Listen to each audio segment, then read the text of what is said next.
نہیں بولتا ہے بولتے ہیں لو جی یہ تو ایسا ہو گیا ہے، لگتا ہے وہابی ہو گیا ہے. تو سارا ٹھیکہ وہابیوں نے تو نہیں لیا ہوا، ہمارا اپنا ٹھیکہ ہے، ہمارا اپنا سسٹم ہے، ہمارا اپنا مسلک ہے اور ہمارے اپنی بات ہے. اس میں جو ہے وہ ہم کاٹ پینٹ کر کے ہمیں اس کو اس حساب سے کرنا ہے. ڈاکٹر صاحب نے صبح فجر میں مجھے کہا کہ بھئی آج کیا موضوع رکھیں گے. میں نے کہا جو سوال جواب یا اسی حساب سے، کیونکہ پچھلی دفعہ میں ایک موضوع رکھنا چاہ رہا تھا اس پہ بھی بات کرتے. تو ڈاکٹر صاحب کہنے لگے کہ بھئی مسئلہ یہ ہے کہ لوگ جو ہے نا ایسی ایسی کرامتیں بیان کر رہے ہیں کہ جن کو سن کے پریشانی ہو جاتی ہے. اور ایک صاحب کا بتا رہے تھے کہ وہ ہیں تو اہل سنت. اچھا یہ بڑی پرابلم ہے اسٹیج اہل سنت کا. اسٹیج سے پتہ چلتا ہے، محفل نعت خوانی سے پتہ چلتا ہے کہ یہ اہل سنت کا اسٹیج ہے. وہاں مولوی آتا ہے اور آ کر کے بیان کر دیتا ہے الٹی سیدھی کرامت. تو کوئی روکنے والا نہیں، مجمع میں کوئی بولنے والا نہیں. یا تو وہاں کسی نہ کسی پیر صاحب کی حمایت ہوتی ہے، کوئی بولنے والا بھی تو ہونا چاہیے نا، کوئی نہیں بولنے والا. تو وہ صاحب جو ہے وہ بیان کر رہے تھے جو انہوں نے بتایا، میں تو ابھی تک سنا نہیں ہے. اور کہہ رہے تھے کہ حضرت یوسف علیہ السلام کو جو بادشاہت ملی، جو مقام ملا تو غوث پاک کی وجہ سے ملا. نوح علیہ السلام کی کشتی جو کنارے لگی تو غوث پاک کی وجہ سے لگی. اور پتہ نہیں کیا کیا تھا. میں تو انبیاء علیہ السلام کے بارے میں، حالانکہ اللہ الصمد کوئی غیر نبی کے برابر نہیں ہو سکتا. اچھا نبی اس کے بعد پھر درجہ رسول کا ہے.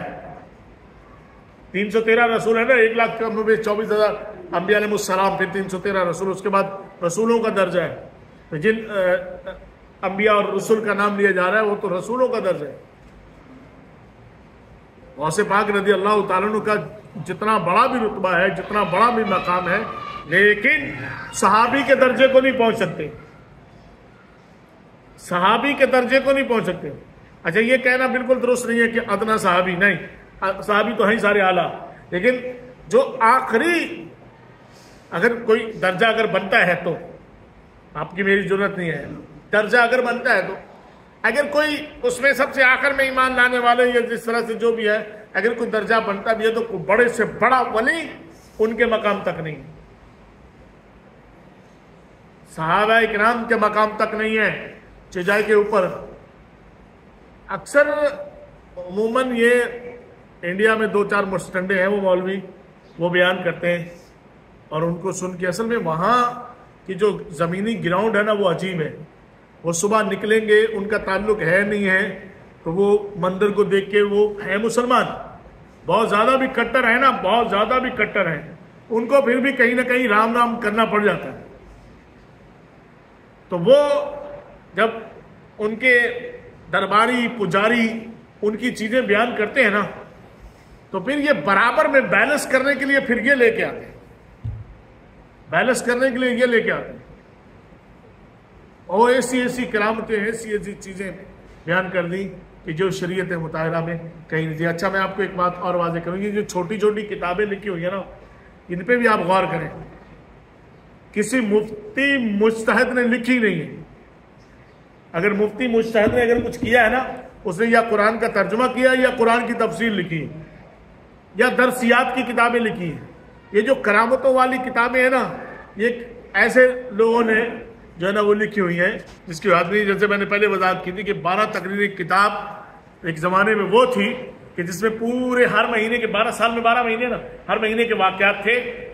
اور اس کتاب کو اتنا پذیرائی حاصل تھی کہ بھئی آپ 12 تقریریں لے لو، ایک کتاب ہر مہینے میں 4 جمعے ہیں، ہر جمعے کے اس میں انہوں نے بیان کیا ہوا بس ٹھیک ہے، اس کو یاد کرو آرام سے. تو وہ جو حافظ قرآن تھے نا انہوں نے عالم بننا چھوڑ دیا. اچھا جو عالم دین تھے انہوں نے آگے تحقیق کرنا چھوڑ دی، انہوں نے آگے تحقیق کرنا چھوڑ دی. تو ان کتابوں پہ الخطیب اور یہ وہ چھوٹی موٹی کتابوں پہ آ کے جو وہ لوگ رہ گئے، ایون کہ ہم لوگ بھی اسی پہ اکتفا کرتے تھے. اس سے آگے کی سوچ ہی نہیں ہے کہ آپ کو جو ہے وہ مل گیا سب ٹھیک ہے. اچھا جب تحقیق کی گئی وہ کتابیں لکھی کس نے؟ چاہیے تھا وہ چوٹی کے علماء نکلتے. معلوم چلا کہ وہ جو کوئی علماء بیان کرتے تھے نا ان کی کیسٹیں پہلے زمانے میں ہوتی تھی، ٹیپ ریکارڈر کیسٹیں. تو وہ جس نے لکھی انہوں نے کیسٹیں لے کے تقریر سن کے لکھی. آپ اندازہ لگائیے آپ کتنی بھی جو ہے وہ کسی کو سن کے لکھیں اس میں آپ کے اپنے الفاظ بھی آتے ہیں. اچھا چلیں اپنے الفاظ بھی آتے ہیں تو اس میں آپ کہیں نہ کہیں سے کچھ نہ کچھ مرچ مسالہ ڈالنے کے لیے تھوڑا نمک چکھا صحیح نہیں ہے, تھوڑا ہلدی پاؤڈر بڑھا دو, تھوڑا زیرہ بڑھا دو. آپ نے یہ بڑھا کے یوں کر کے آپ نے سائڈ لائن لگا دی. سادگی کا دور تھا اور اتنا وہ نہیں تھا, وہ چل گیا اور وہ چلتا رہا. اس نے آگے کی ساری لائنیں محدود کر دیں, ساری تحقیق محدود ہو گئی. اور ظلم پتہ کیا ہے؟ ظلم یہ ہے کہ نہ تو ہم اپنے پیروں کو اچھا لگتے ہیں, نہ ہم اپنے اہل سنت کے علماء کو اچھا لگتے ہیں, اور عوام کا اللہ بھلا کرے. عوام تو آپ کو بتاؤں ان کا کیا ہے. ہمارے مدرسوں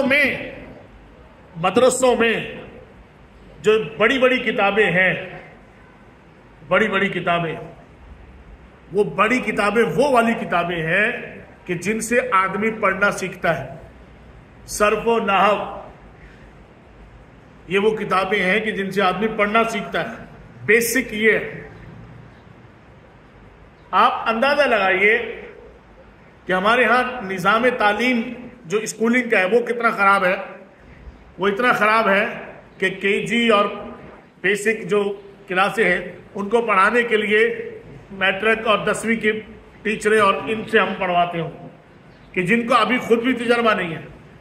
بڑے جو ٹیچر ہیں, بڑے جو استاد ہیں, وہ یہ چھوٹی کتاب, حالانکہ جو تجربے میں اعلیٰ ہے, وہ ان چھوٹی کتابوں کو پڑھانا اپنی توہین سمجھتے ہیں.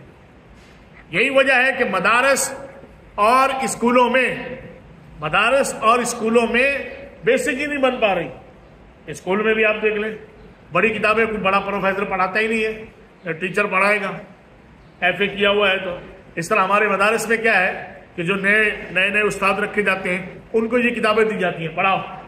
جو ہمارے بڑے بزرگ ہیں کہ جن کے پاس تجربہ ہے, نالج ہے, وہ اگر یہ پڑھائیں ابتدا والی کتابیں تو یقین مانے سالڈ. اب ہوتا کیا ہے کہ مجھ جیسا آدمی جب اس کو صرف و نحو کے اسباق یاد نہیں ہوتے تو وہ ڈنڈی مارتا ہے, اور پھر وہ ایسی چیزیں ڈھونڈتا ہے کہ جو آسانی والی ہوں. اس لیے اردو کے ترجمے رائج ہو گئے, ان ترجموں کے حساب سے جو وہ سلسلہ آگے بڑھتا ہے. اور لہذا ہمارے پاس علماء کرام کی ایک پوری کھیپ ہے بھی اور نہ نہیں بھی ہے, یعنی کہ نہ ہونے کے برابر ہے نا. جب کوئی نئے سلسلے نہیں ہیں, نئے معاملات نہیں ہیں, تو یہ اسی طرح سے ہر فیلڈ میں آپ گھس کے دیکھیں, آپ ادھر آ کے دیکھیں تو آپ کو معلوم چلے گا کہ جس نے اپنے گھر پہ 2 دیگ حلیم بنا لی, قوال اس نے بلوا لیا, اور قوال سے طے یہ ہے کہ بھئی ہم تمہیں الگ سے پیسے نہیں دیں گے, جو ہو گئے تمہارے. دوستوں یاروں کو بلا لیا, ٹھیک ہے, لائٹنگ وائٹنگ کروا کے اب گھر پہ جو ہے نا اس نے قوالی کا پروگرام شروع کیا. دھام دھوم سن کے شوقین لوگ آ گئے, ٹھیک ہے جی. اب آ گئے جن لوگوں کو بلایا تھا وہاں پروگرام ہوا تھا, اب یہ بھی وہاں پہنچ گئے. خلافت فلاں کے خلیفہ, فلاں کے خلیفہ, فلاں کے خلیفہ. اہل سنت میں اتنے خلیفہ ہو گئے اتنے پیر نہیں ہیں. اہل سنت میں شاہ صاحب اتنے پیر نہیں ہیں جتنے خلیفہ ہو گئے ہیں. ایک پیر صاحب کے اتنے خلیفہ ہو گئے ہیں. اس پہ بھی مجھے بڑا ڈاؤٹ ہے مجھے اس پہ. اس لیے شاید ہم علماء کو اچھا نہیں لگتے کہ ہم تو سیدھی اور کھری بات کرتے ہیں. میں نے ایسے کئی اپنے بزرگوں کو دیکھا ہے کہ زندگی میں کئی لوگ جو تھے وہ ان کی سخت مخالفت کرتے تھے, ملنا پسند نہیں کرتے تھے. ان کے وصال کے بعد جب خلیفوں کی لسٹ جاری ہوتی ہے تو خلیفوں کی لسٹ میں وہ بھی خلیفہ بن کے آئے ہوئے. ان کو کس نے خلیفہ بنا؟ میں نے کہا یار ان کو تم نے خلیفہ بنا دیا یار. بولے نہ چھوڑو, بس آنے والے وقتوں میں لوگوں کو یہ پتا ہوگا کہ بھئی یہ جو علماء ہیں جو تھوڑا بہت جن کا کام ہے صرف انہی کو خلیفہ گیری میں بناتے ہیں, تو دھوکہ دے رہے ہیں نا آپ پبلک کو. جو خلیفہ ہے ہی نہیں آپ اس کو خلیفہ کیوں بنا دیں؟